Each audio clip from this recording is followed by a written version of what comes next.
Now, there's 4 common mistakes that I see my patients making when it comes to setting New Year's resolutions. In today's video, I'm going to show you what those mistakes are, and I'll show you how to go about correcting them. Now, if you've had trouble or difficulty with New Year's resolutions in the past, firstly, you're not alone. Chances are you're making one or maybe all of these mistakes.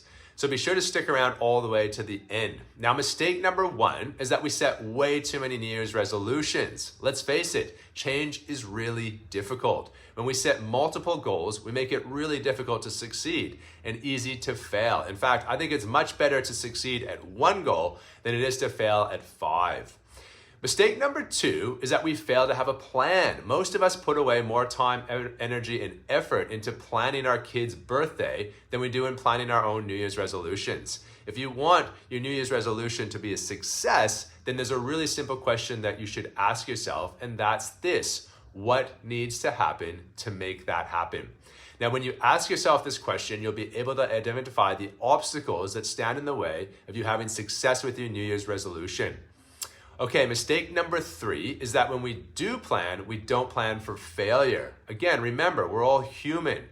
The chance of you getting through an entire year without reaching some roadblocks or challenges is incredibly unlikely. Now, what research tells us is that if we plan for failure in advance, we're much more likely to be successful with our plan in the long term. The 4th and final mistake that I see my patients making with New Year's resolutions is this: they don't have a big enough why behind it. In fact, they spend all their time focusing on the how. Now, it's been said that we can overcome any how if we have a big enough why. Now, if you're looking for a why underneath your New Year's resolution, then focusing on other people can also be a great idea. For instance, if you're wanting to lose some weight, rather than just making it about you, maybe focus on how it can allow other people around you to be a better role model for your kids or your parents. So there you have it. These are 4 more common mistakes that I see patients making when it comes to making New Year's resolutions.